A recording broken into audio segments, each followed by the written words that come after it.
నాన్వేషణ అందరినీ తిడుతున్నాడు. బెట్టింగ్ యాప్లు ప్రమోట్ చేసిన వాళ్ళని అతను నచ్చినట్టు ఇష్టం వచ్చినట్టు తిడుతున్నాడు. కానీ అలెక్కే చెట్టు పికిల్స్ దగ్గర వచ్చేసరికి సపోర్ట్ చేస్తున్నాడు. దీని వెనక చాలా కారణాలు ఉన్నాయి అంటున్నారు. నువ్వైతే ఎలా? చాలా ఉన్నాయన్న, ఒకటి కాదు రెండు కాదు. బట్టతల నాన్వేషణ దాని గురించి నేను మాట్లాడబోతున్నా ఇప్పుడు. ఎన్నెన్నో మాటలు, ఎన్నెన్నో ఎంతో ఎంతమందిని పడితే అంతమందిని తిట్టిండు, చాలా మందిని తిట్టిండు. ఈ పిక్కిల్స్ ఏదైతే ఉందో వాళ్ళని ఏమనట్లేడు, ఏందో నాకు వాళ్ళని ఇంకా సపోర్ట్ చేస్తుండు.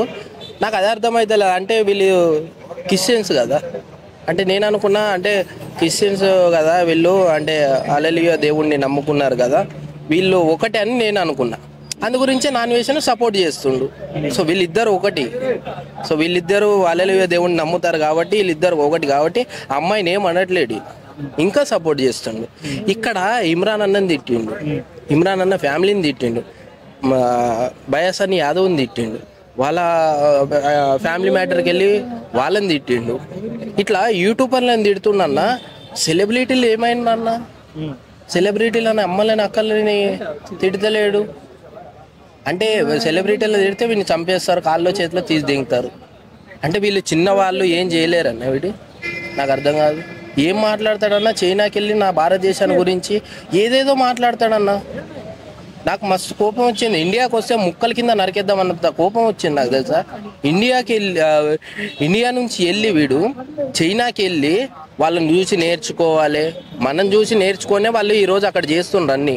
అది తెలియదు వీనికి. ఏదేదో ఈరోజు ఉన్నత స్థాయిలో ఉన్నాడంటే ఈ భారతదేశం నుంచి వెళ్ళిపోయినప్పుడు వాడికి రూమ్ లేక తిండి లేకపోతే భారతీయులు అన్న డబ్బులు వేసింది, ఫోన్పే నెంబర్ పెడితే భారతీయులు డబ్బులు వేస్తే ఈరోజు ఉన్నత స్థాయిలో ఉండి లుచ్చానా మాటలు మాట్లాడుతుండు, ఏది పడితే అది మాట్లాడుతుండన్న. సరే నువ్వు బెట్టింగ్ ప్రమోషన్ అన్నావు, ఎవరైతే ప్రమోషన్ చేసిండ్రో వాళ్ళ గురించి మాట్లాడినావు, మళ్ళీ అసలైన గురించి మాట్లాడమేందన్న. ఇప్పుడు నాకు డబ్బులు ఇచ్చిండు వాడు, నేను పని చేసిన, దానివల్ల చనిపోతుండ్రా లేకపోతే సూసైడ్ చేసుకుంటుండ్రా, అప్పులు పాలవుతుండ్రా నాకు తెలియదు కదా. అసలైనోడు ఎవడు, ఆపరేట్ ఎవరు చేస్తుండు, అసలు దీనికి హెడ్ ఎవరు, ఆపరేట్ ఎవరు చేస్తుండు, వాని గురించి కదా మాట్లాడాల్సింది ఈ నాన్వేషన్ గాడు. దాని గురించి మాట్లాడకుండా ఈ బట్టతల నాన్వేషన్ గాడు బయాసని యాదవ్ ఇన్ని కోట్లు సంపాదించుకున్నాడు, ఇమ్రాన్ అన్న ఇన్ని కోట్లు సంపాదించుకున్నాడు, ఇన్ని ఆస్తులు ఉన్నాయి, ఇన్ని కార్లు ఉన్నాయి, ఇన్ని బైకులు ఉన్నాయి, ఇదే అన్న మాట్లాడేది వీడు. నాకు అర్థం కాదు.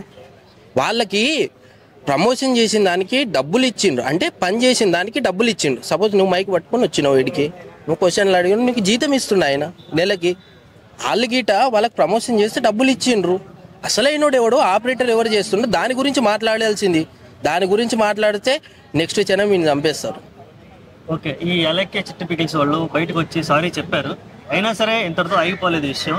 చాలా మంది ఏమన్నారంటే ఇదే ఒక మగాడు చేస్తే, ఇదే ఇలాగే ఒక మగాడు ఇంకొకరు తిట్టుంటే పరిస్థితి ఎలా ఉండేది అని అంటున్నారు. దాని ఎలా? ఇంకా కోర్టులు కేసులు జైల్లో వేస్తారు, ఊరి శిక్ష అది ఇది అంటారు. అమ్మాయి కాబట్టి సరే ఏమనలేము మనము.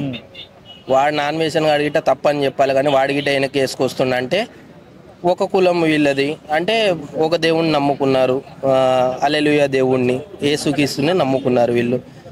అందు గురించి అమ్మాయికి సపోర్ట్ చేస్తుండు. మరి అమ్మాయికి కొద్దిగా లాభం గిట జరిగింది ఈ నాన్వేషన్ బట్టతల నా కొడుకు వల్ల కొద్దిగా జరిగింది కాబట్టి ఆమెకు సపోర్ట్ చేస్తుండ్రు. వాళ్ళు ఒక జాతికి సంబంధించిన వాళ్ళు క్రిస్టియన్స్ నమ్ముకున్నారు కాబట్టి సపోర్ట్ ఇస్తుండు. ఇవన్నీ తప్పన్నా, అంత దారుణంగా ఏందన్న తిట్టడం నాకు అర్థం కాదు. అరే అడిగినందుకు ఇంత దారుణంగా నేను ఎప్పుడు చూడలే, ఇంత దారుణంగా తిట్టడం ఆ అమ్మాయి. అంటే అమ్మాయి మళ్ళీ నాన్వేషన్ అడిగితే ఏమన్నా అన్నాడేమో, ఆ ఫస్ట్ స్టేషన్ తెచ్చి వీడి మీద చూపించినట్లుంది. ఇది బట్టతల నాన్వేషన్ కాడి ఏమన్నాడో మళ్ళీ ఆ ఫస్ట్ స్టేషన్ మొత్తం తెచ్చి వీడి మీద రుద్దిన.